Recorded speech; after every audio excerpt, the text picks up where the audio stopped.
So let's start soldering. We're going to take all of these electrical components here, which are basically the connectors that go through the board, and we're going to start by soldering all of those. You'll find these connectors here are the through-hole stackable headers for the Arduino. And we'll start by sticking all of these components through the holes of the Arduino shield.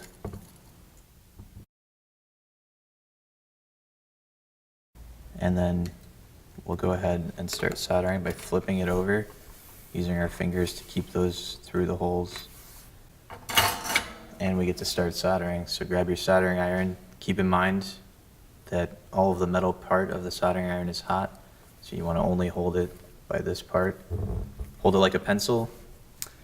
In general, when you solder, you're going to hold the soldering iron onto the pad, touching the connector and the pad on the PCB. You want to hold it there for about 2 seconds, and then you'll start to push solder into it. So grab your soldering iron, grab your solder, and place the soldering iron on the pad. Push the solder into the pad, and the solder should start to flow as you push it.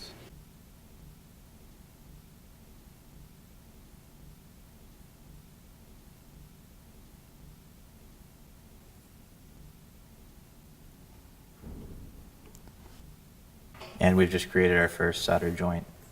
This part gets a little bit repetitive.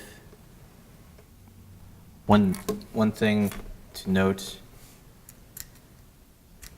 is you want to make sure that the position of these components, your through-hole components, are square to the board. So I like to start by putting solder on only one of the joints for each of the connectors, just to make sure that I have it lined up square. So I'm going to do that first.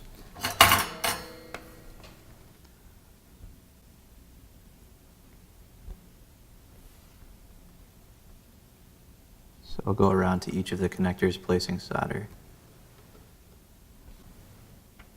You want to clean your soldering iron off relatively frequently to make sure that you're not getting solder all over your board.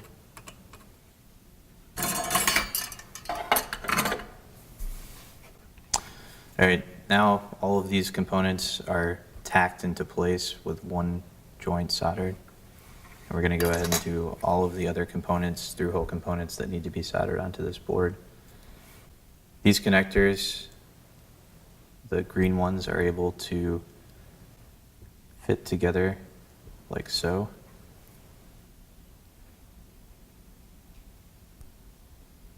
I like to push them all together so that they form one unit and can then be placed into the board.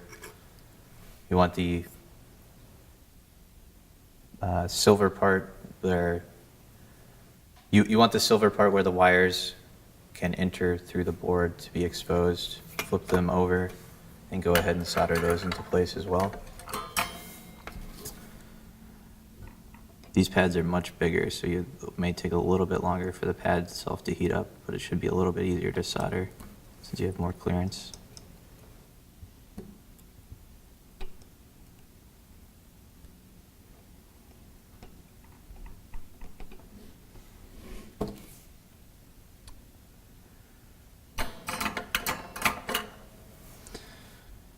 Now comes these 4 pieces, the remaining 4 pieces to be soldered. You may want to do 2 of them at once, like this. It's kind of hard to keep them in place.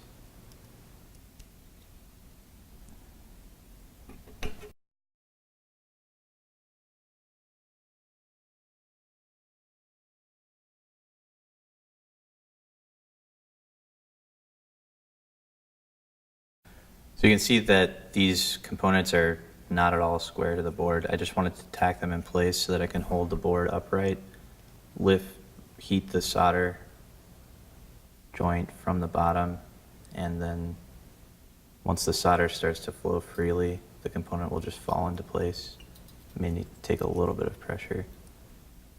but it should hopefully just fall into place.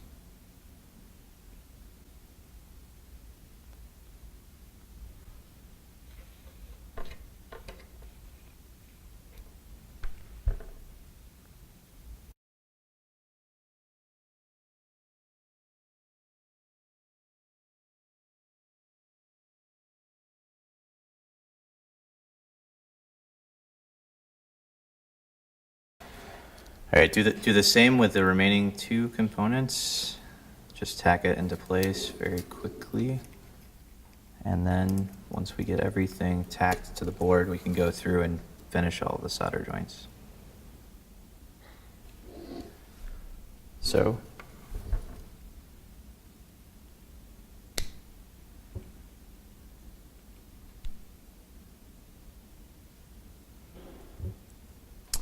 now you can do a quick visual inspection to make sure that everything is square to the board, everything's straight,